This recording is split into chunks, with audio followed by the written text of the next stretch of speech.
এই যে যুবকদের এক সময়ের প্রেরণার নাম ছিল মাইকেল জ্যাকসন। চ্যাং চুং কইরা গান গাইতো, যে গানের ভিউয়ার বিলিয়ন বিলিয়ন ভিউয়ার, তার সাবস্ক্রাইবার অনেক ফেমাস। যে মাইকেল জ্যাকসনের ফ্যান ফলোয়ারের অভাব নেই, ও চিন্তা করলো আমি দুনিয়ার মধ্যে বাঁচবো আমি 150 বছর। কয়শো? 150 বছর আমি দুনিয়ার মধ্যে বাঁচবো। সব বড় বড় ডাক্তারদেরকে সামনে নিয়ে আইলো, বলল এই ডাক্তারেরা তোমরা আমারে পানি দিলে, 1 গ্লাস পানি দিলে 40 বার আগে পরীক্ষা করো, এরপরে আমার হাতের মধ্যে পানি দাও। আমারে খাবার দিবা আগে 50 বার পরীক্ষা করো, এরপরে চেক টেক শেষ হলে খাবার দিবা। আমার কাছে পানি দিবা টেস্ট, আর আমার হাতের মধ্যে পানি দিবা না। আমার মধ্যে খাবার দাও, আমার কাছে খাবার দাও, পরীক্ষা করে ছাড়া দেওয়া যাবে না। মাইকেল জ্যাকসনের মনের মধ্যে চিন্তা, আমি 150 বছর বাঁচবো। যদি বলো আমি বানোয়াট বানায় বানায় বলি, না রে বাপ, আজকেই তুমি ইউটিউবে যাও। এই যারা ইউটিউবে নিয়মিত দেখো, তোমরা ইউটিউবে সার্চ করো মাইকেল জ্যাকসন দুনিয়াতে কয় বছর বাঁচতে চেয়েছিল, দেখবা প্রতিবেদনের কোনো অভাব নাই। ও দুনিয়াতে চিন্তা করলো আমার ফ্যান ফলোয়ারের অভাব নাই, আমার টাকা পয়সার অভাব নাই, আমি বড় সেলিব্রিটি, এই দুনিয়ার মধ্যে লং টাইম আমার থাকা লাগবে। এই চিন্তা নিয়ে সে 12 জন বড় বড় ডাক্তারদেরকে সামনে আনলো আর বলল, ডাক্তারেরা আমি 150 বছর দুনিয়ার মধ্যে আমি বাঁচবো। এটা বলার পরে ডাক্তারেরা কয়, আপনারে 150 বছর বাঁচানোর দায়িত্ব আমাদের। আপনারে পানি দিব, পরীক্ষা করে দেওয়া হবে, এরপরে খাবেন, নচেত নয়। আপনারে খাবার দেওয়া হবে, পরীক্ষা করে দেওয়া হবে, এরপরে আপনি খাবেন, এর আগে না। যখন ডাক্তারেরাও সিদ্ধান্ত নিয়ে নিল, ও মাইকেল জ্যাকসন 150 বছর দুনিয়াতে বাঁচো, কোনো অসুবিধা নাই। এটা বলার পরে মাইকেল জ্যাকসনও চিন্তা করলো, মনে হয় বাঁচবো, এতে কোনো সন্দেহ নাই। আমার মাওলার কুদরতের কারিশমা, আল্লাহ কয় তোর ফ্যান ফলোয়ার বেশি, এই তুই বড় বাড়ির মালিক, গাড়ির মালিক, তুমি মনে করিস না আমি আল্লাহ ছাড়া অন্য কেউ তোরে মরণ থেকে বাঁচাইতে পারে। মরণ থেকে যতই পালাও, মরণ তোমায় নিবে ঘিরি। যদিও সুদূর আকাশ পরে লুকিয়ে সেথায় লাগাও সিঁড়ি, আইনামা তাকুনু ইউদরিকুমুল মাউত ওয়ালাউ কুনতুম ফি বুরুজিম মুশাইয়াদা। আল্লাহ কয়, বান্দা তুই মরণ থেকে বাঁচার জন্য যদি একটা প্রাচীর বানাও, যেই প্রাচীরের মধ্যে দরওয়াজা নাই, যেই প্রাচীরের মধ্যে কোনো জানালা নাই, তোর দরওয়াজা নাই, জানালা নাই, তোর ডানে দেয়াল, তোর বামেও দেয়াল, তোর উপরেও ছাদ, তোর পিছনেও দেয়াল, সব জায়গায় দেয়াল, তোর কোনো দরওয়াজা নাই, তোর রুমের প্রাচীরের সব বন্ধ। ও বান্দা তুই যদি মনে করো এই প্রাচীরের মধ্যে বান্দা তুই বাঁচতে পারবা, না রে বাবা, না না। ইউদরিকুমুল মাউত, তোমারে তোমার মৌত গ্রাস করে ফেলবে, মৌতের চিঠি তোমার দরবারে চলে আসবে, আসবি আসবি আসবে, এতে বিন্দু মাত্র পরিমাণ কোনো সন্দেহ নাই। ও বান্দারা, মাইকেল জ্যাকসন মনে মনে চিন্তা করে, দুনিয়ার মধ্যে আমি বাঁচবো 150 বছর। আল্লাহ কয়, মালাকুল মৌত 50 বছরে তার দরওয়াজায় কোরআনারো। মালাকুল মৌত 50 বছরে, মাত্র 50 বছরে দরওয়াজার মধ্যে কোরআনাইরা কয়, এই মাইকেল জ্যাকসন রেডি হয়ে যাও। বলতে দেরি, রুটাকে কবজ করে নিতে আর কোনো দেরি নাই। কয়, দুনিয়াতে বাঁচবো আমি 150 বছর, আর 100 বছর বাঁচতে পারে নাই, 50 বছরে ও দুনিয়ায় নাই। চিল্লা বলেন খেলা কাদের কুদরতদারি বরুণ কামাল, আনতা রব্বি আনতা হাসবি যুল জালাল, তুহি কাদের জলিলুল্লাহ জাহাদার, বহর হালে তুহি মেরা নেগাহদার। নিজের নিজে এত পরিমাণে বড় মনে করে বান্দা আগে যায়। ও মনে করে আমি মরবো না, দুনিয়ার মধ্যে আমি 1000 বছর দুনিয়ার মধ্যে বেঁচে থাকবো।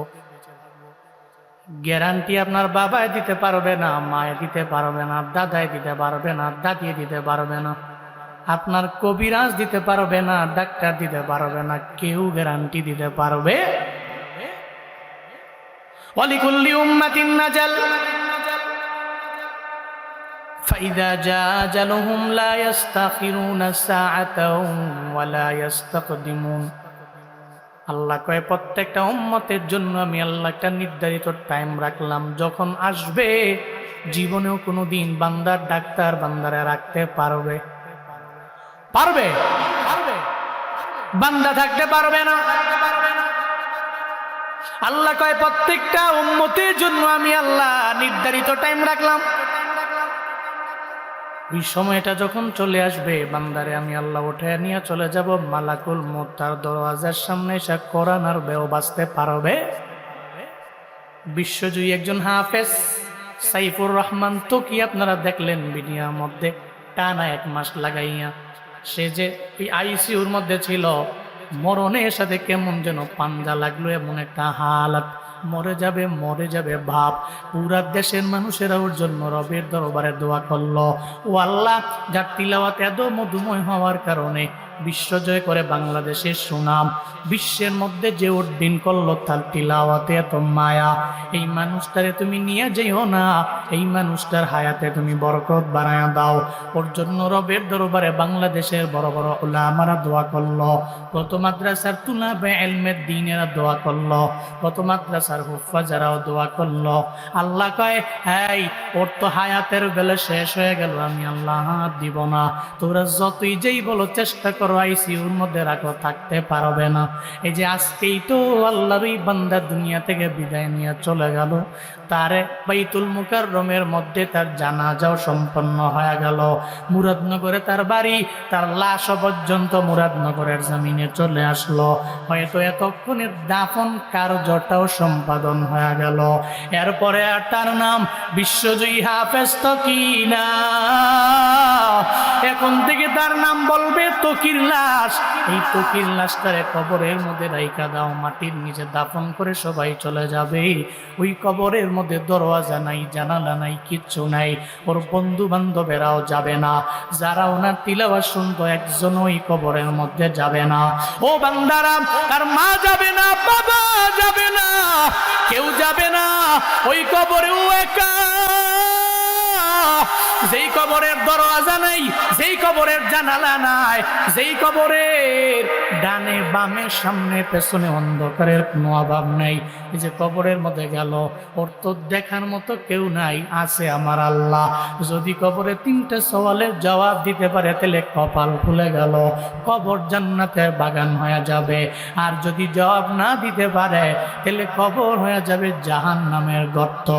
কারণ ওই কবরের মধ্যে যদি আল্লাহর রাজি বানায়া যাওয়া যায়, মদিনাওয়ালা নবীর সুন্নতের আমল নিয়ে যদি কবরে যাওয়া যায়, কবর জান্নাত হবে। আর যদি কবরে রবের নিয়ে না যাও, নবীর দুরুদ এবং সুন্নতের আমল নিয়ে যদি কবরে না যাও, ওই কবরে গেলে বিন্দুমাত্র পরিমাণ কোনো লাভ নাই, ফায়দাও নাই, ওই কবর জাহান্নামের গর্ত। ঘোষণা আমার না, চিল্লায়া বলেন ঘোষণা কার? আপনি বড় পাওয়ারওয়ালা, কই আপনার এত পাওয়ার,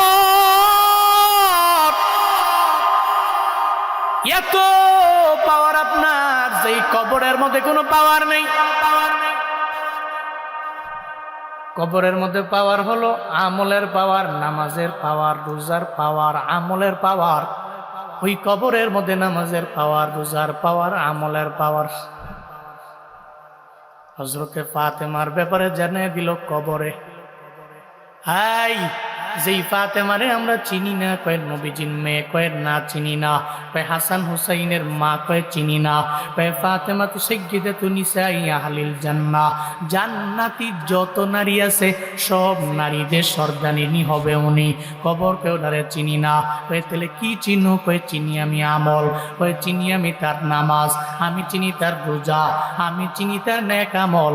নেক আমল ভালো হইলে কবর হয়ে যাবে জান্নাতের বাগান, আর যখন নেক আমল ভালো হবে না, তার কবর জাহান্নামের গর্ত হইতে দেরি হবে না।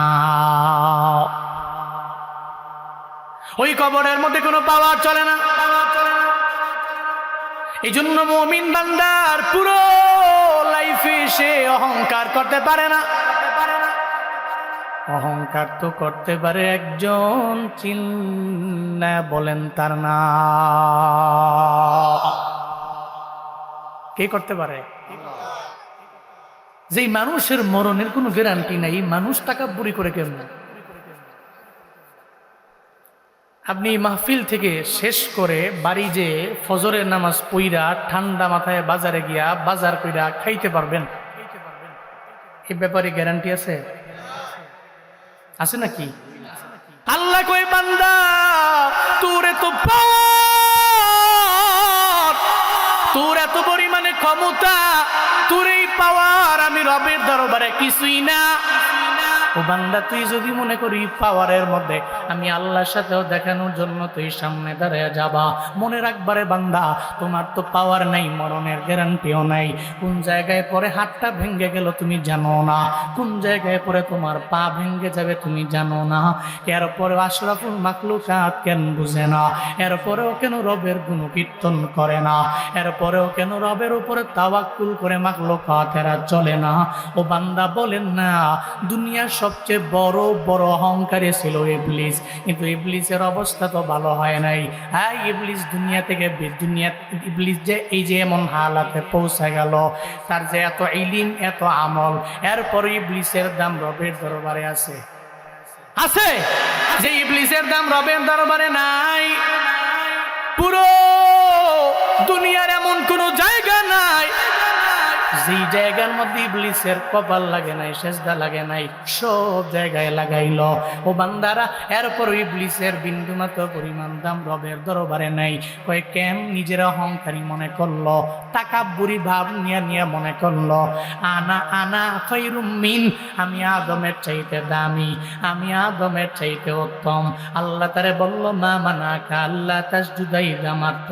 ও ইবলিস, আমি আল্লাহ তোরে বললাম সিজদা দেওয়ার জন্য আদম নবীরে, কেন তুই দেও না? কে তোরে মানা করলো? কে তোরে নিষেধ করলো? তুমি আমারে জানায়া দাও। ইবলিস কই ও আল্লাহ, আমারে কেউ মানা করে নাই, আমারে কেউ নিষেধ করে নাই, তাহলে কেন করলা? আমার নফস আমারে বললো। কেন তুই আদম নবীর পায়ের মধ্যে সিজদা দিয়া দিবা? যে আদম নবী মাটির তৈরি, তার পায়ের মধ্যে তুই সেজদা দিতে পারো না। এই আদম নবী মাটির তৈরি, একটা মাটির তৈরি মানুষের জিনের তৈরি, একটা আগুনের তৈরি জিন কি ও ব্যক্তিরে, মাটির তৈরি ব্যক্তিরে সিজদা দিতে পারে? তোর কি মাথাটা খারাপ হয়ে গেল নাকি? নফস তারে বলল তুই সেজদা দিতে পারবি না। এই কারণে নফসের কথা শুইনাও জিন্দেগি সব আমল বরবাদ হয়ে গেল।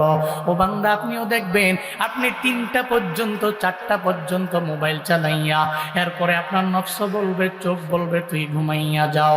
ফজরের নামাজে দেখবেন যাইবার মন চায় না, ও ফজরেও যায় না। সবাই নামাজে দৌড়ে গেল, ঘুমাইয়া গেল। সবাই যখন ঘুমাইলই তখন মোবাইল টিপল। ফজরের নামাজের সময় কোনো খবর নাই, ওর জোহরে কোনো খবর নাই, আসরে খবর নাই, ওর মাগরিবেও খবর নাই, এশাও খবর নাই। অথচ বয়ানও কম শুনে না। যে এলাকায় বয়ান ওই এলাকায় হাজির। কিরে, সব জায়গায় তোরা দেখা যায় কেন? নামাজ পড়ি বা পড়ি না, রোজা রাখি বা রাখি না, ওয়াজ না শুই না, মিস কইরে কোনো লাভ নাই। কেন? ওই হুজুরের কণ্ঠে বয়ান শুনতে বড় মজাই লাগে। ইউটিউবে হুজুরের বয়ান শুনি, আমি ফেসবুকেও ওই হুজুরের বয়ান শুনি, আমি টিকটকেও মাঝে মাঝে হুজুরের বয়ান শুই না, ইন্সপায়ার্ড হয়ে যাই। আমি ইউটিউবের শর্ট ভিডিওতে ওনার বয়ান দেখি। বয়ান দেখে ঠিক, কিন্তু ফজরে আমগো এলাকার মসজিদে ইমাম আর মুয়াজ্জিন আর বাকি 2-3 জন মুরব্বি সারা আর কেউ নাই, ঠিক কিনা? হ্যাঁ, হুজুর বয়ান করেন লম্বা টাইম, করেন সেদিন করেন খালি। হুজুরের বয়ান শুনতে তো বড় মজাই লাগে, কিন্তু ফজরে মুসল্লি হলো ইমাম মুয়াজ্জিন আর এর লগে 2 জন মুরব্বি। হেও মনে মনে চিন্তা করে, মুরব্বি মনে করছে যে এক পাও তো কবরে গেছে, না গিয়া তো হারি না যাই, হেরোই চিন্তা। নাহলে হেও যদি জুয়ান থাকতো হেও আইতো না। বয়ান বড় মজা, বয়ান বড় মজা। বুঝলেন? আমলের কথা কইেন না, একসাথে রাখেন পরে। এই যে আপনি বললেন, আপনি বলেন নাই, আপনার নফস আপনারা বলাইছে, এটা নফসে আম্মারা। কি এটা নফসে আম্মারা। আপনি নফসে আম্মারার ধোকায় পড়ে অন্যায় করেন, আপনি গুনাহ করেন, আপনার নফস আপনারে কয় আই কি জন্য জান্নাতের পথে যায়, যা জাহান্নামের পথে যায়। আপনার নফস আপনারা ধোকা দেয়, তুই জুয়ান মানুষ, তোর মতো কত পোলায় গান বাজনা করে, তোর মতো কত পোলায় মোবাইলে উলঙ্গ ছবি দেখে, ভিডিও দেখে, তোর মতো কত পোলায় জীবনে এক ওয়াক্ত নামাজ পড়ে না, দেখ ওর শরীরের মধ্যে শক্তির কোনো অভাব নেই, ওর তো পাওয়ার আছে। নফস তোমারে বলে তুই তার মতো হয়ে যা। যখন মুরব্বী হবি, জমিও আছে, বাপদাদার সম্পত্তি কোনো অভাব নাই, মোটামুটি 2-3 শতক বেচলেই তো তোর টাকা অভাব নাই। 1 শতক যদি লাখ খানেক হয়, 3 শতক বেচালাবি 3 লাখ, আর উমরা করতে লাগে কয় লাখ।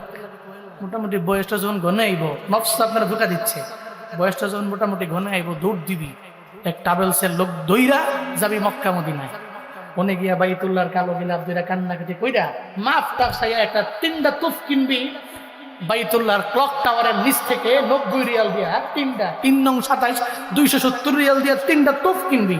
কিন্না পয়সনে দুবাইয়ের শেখ রাজগুলি পরে এটিও কিনবি, কিন্না টুপি লাগাবি, এরপর রুমাল লাগায়া আইয়া মাগো এর মতো বড় মুসল্লি আর কেউ নাই, জিন্দেগিতে 1 ওয়াক্ত নামাজও পড়ে নাই, এমন আছেন। এরপরে ও আইসা আবার সুদি লেনদেনও করে, হজ করেছে এবার বহুত বড় হাদিসা। কিন্তু তার জুয়ানকালের সময়, এটা তার ইবাদতের মুখ্যম সময় ছিল। তার নফস বলেছে তুই জুয়ানকালে বাদ দিয়া বুড়ে কালে করিস। অথচ যেই জায়গায় মরণের কোনো গ্যারান্টি আছে, যেই জায়গায় মরণের কোনো গ্যারান্টি নেই, ওর নফস ওর ধোঁকা দেয় তুই জুয়ানকালে আমল করবি না, বুদ্ধবিদ্ধ হয়ে গেলে নামাজে যাবি, রোজা রাখবি, আমল করবি, দেখবেন তারে বারবার নফসে ধোঁকা দেয়। এই আল্লাহ বলছেন একটা, নফস বলে আর একটা। এই জন্য যারা দুনিয়াতে নফসের বিরুদ্ধে যুদ্ধ ঘোষণা করে, ওর মতো প্রকৃতপক্ষের মুজাহিদ এই পৃথিবীর মধ্যে দ্বিতীয় কেউ হতে পারে। যেই বান্দা নফসের বিরুদ্ধে যুদ্ধ ঘোষণা করে দেয়, ও জানে দেয় নফস তুই আমারে বললি জাহান্নামের পথে নেওয়ার জন্য, কিন্তু আমি তোর কথা মানবো না, আমি যাব জান্নাতের পথে। তুই যদিও আমারে বলো তুই অন্যায়ের দিকে নেওয়ার জন্য দৌড়াও, আমি অন্যায়ের দিকে যেতে পারি না, আমি ন্যায়ের দিকে চলে যাব। বলতেছিলাম ইবলিস জানায় দিল আল্লাহ আমার তো পাওয়ারও বেশি, ক্ষমতাও বেশি। আল্লাহ কয় কেমনে বুঝলি? আমার নফস আমারে জানাইল আনা খায়রুম মিন, আমি আদম নবীর চাইতে বড় দামি, আদম নবীর চাইতে বড় উত্তম আমি। খলাকতানি মিন নার ওয়া খলাকতাহু মিন তিন। সঙ্গে সঙ্গে জানিয়ে দিল ও আল্লাহ তুমি আমারে আগুন দ্বারা বানাইলা আর আদম নবীরে মাটি দ্বারা বানাইলা। ও আল্লাহ বলো না একটা মাটির তৈরি মানুষের আমি কেমনে সিজদা দিতে পারি? আমি কেমনে পারি? সে তো মাটির তৈরি, আমি আগুনের তৈরি, আমার পাওয়ার আসমান বরাবর, আমার মধ্যাকর্ষণ শক্তি শুধু উপরের দিকে যায়, আর সে তো মাটির তৈরি, মাটিরে যত উপরে দেওয়া হয় উপরে যায় না, ও নিচে যায়। আল্লাহ গো এজন্যই তো আমি তার পায়ের মধ্যে সিজদা দিতে পারলাম না। আল্লাহ কয় আবা তুই অস্বীকার করলি ওয়াস্তাকবারা, আর নিজের বড় মনে করলি, কানা মিনাল কাফিরিন। আমি আল্লাহ তোর জিন্দেগির যত সিজদা আছে বরবাদ করে দিলাম, আমি আল্লাহ তোর জিন্দেগির যত আমল আছে বরবাদ করে দিলাম, আমি আল্লাহ তোরে কাফিরিনদের অন্তর্ভুক্ত তোরে বানায় দিলাম। চিল্লা পড়া যাবে কি নাউজুবিল্লাহ। তাহলে ইবলিসের পুরা জিন্দেগির এত আমল বরবাদ কেমনে হইল? আল্লাহর কথা অমান্য করেছে, নিজের নিজে বড় মনে করছে। এই জন্য নিজের নিজে বড় মনে করেন না, আপনি ছোট, আমি কি ছোট। এই জন্য আল্লাহর কাছে দোয়া করবেন, আল্লাহুম্মা জাআলনি ফি আইনি সগীরা ওয়া ফি আয়ুনিন নাসি কাবীরা। আল্লাহর কাছে দোয়া করবেন, আল্লাহ তুমি আমার চোখে ইজআলনি ফি আইনি সগীরা, তুমি আমার চোখে আমারে ছোট বানাও, আমার চোখে আমারে কি বড়, আমার চোখে আমি কি ছোট। হ্যাঁ, অফি আয়ুনিন নাসি কাবীরা, মানুষের চোখে তুমি আমারে বড় বানাও। আল্লাহর কাছে বলতে পারবেন না এটা? আল্লাহ তুমি আমার চোখে আমারে ছোট বানাও, মানুষের চোখে তুমি আমারে বড় বানাও, নিজের যে নিজে বড় বলে ও বড় নয়, অন্য যারে বড় বলে সেই তো প্রকৃতপক্ষের বড় হয়। চিল্লা কও ঠিক কিনা? আমরা তাকাব্বুরি করব, অহংকার করব না। আল্লাহ তৌফিক দান করেন। আরো জোরে পড়ে না আমিন। মূলত প্রশংসাটা করব কার? আল্লাহ আমার রব, এই রবি আমার সব। আল্লাহ আমার রব, এই রবি আমার সব। দমে দমে তনু মনে তারি অনুভব, দমে দমে তনু মনে তারি অনুভব। আল্লাহ আমার রব, এই রবি আমার সব। সবাই বলতে হবে আল্লাহ আমার রব। একটা জবান বন্ধ থাকবে না। রব যদি আপনার সব হয় তাহলে জবান খুলেন, আল্লাহ আমার রব। কন্যা আল্লাহ আমার রব। রব কে? কে রব? আর তিনিই তো আমার সব। তিনি কি? তিনি আমার সব। তোমার দুনিয়াতে আমি যেদিকে তাকাই, অথই নিয়ামতে ডুবে আছি সবাই। তোমার দুনিয়াতে আমি যেদিকে তাকাই, অথই নিয়ামতে ডুবে আছি সবাই। পাখালির গানে শুনি তসবিহ কলো রব, তসবিহ কলো রব। আল্লাহ আমার রব, আল্লাহ আমার রব, এই রবি আমার সব। আল্লাহ আমার রব। দমে দমে তনু মনে তারি অনুভব, দমে দমে তনু মনে তারি অনুভব। আল্লাহ আমার রব।